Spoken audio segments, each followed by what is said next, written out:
আসসালামু আলাইকুম রহমতুল্লাহি ওবারাকাতুহু। দেশের বাইরে যে জায়গাতে দেখছেন সকলের প্রতি শ্রদ্ধা রেখে স্মরণ করছি। দেশের স্বার্থে, জনগণের স্বার্থে কিছু কথা বলছি। যারা নির্বাচন নিয়ে হতাশ হয়ে যাচ্ছেন, আপনাদের উদ্দেশ্য করে কথাগুলো বলছি।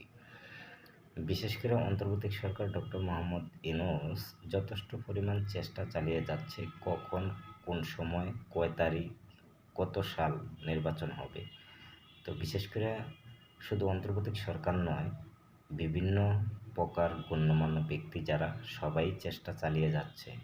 নির্বাচন কমিশন স্পষ্ট ক্লিয়ার করে বলে দিচ্ছে যে একদম 100% গণতান্ত্রিক দেশে যেভাবে যার যার অধিকার সে আদায় করতে পারে, সেম এমন নির্বাচন যদি দিতে পারে তাহলে অবশ্যই গ্রহণযোগ্য করবে।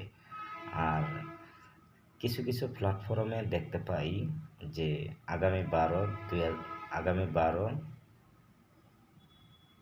ফেব্রুয়ারি 2026 সালে নাকি নির্বাচন হবে। তো এটা পরিপূর্ণ সঠিক নয় কথা।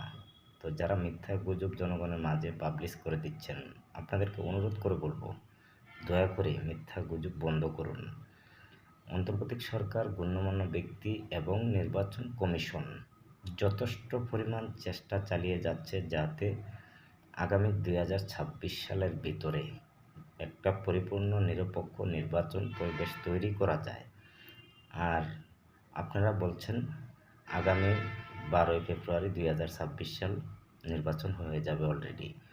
এটা প্রক্রিয়াধীন আছে, এখনও কোনো ডিসিশন হয় নাই যে কখন কয় তারিখ নির্বাচন হবে।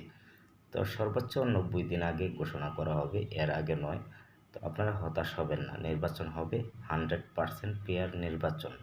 একটু নিশ্চয়তা থাকতে পারেন।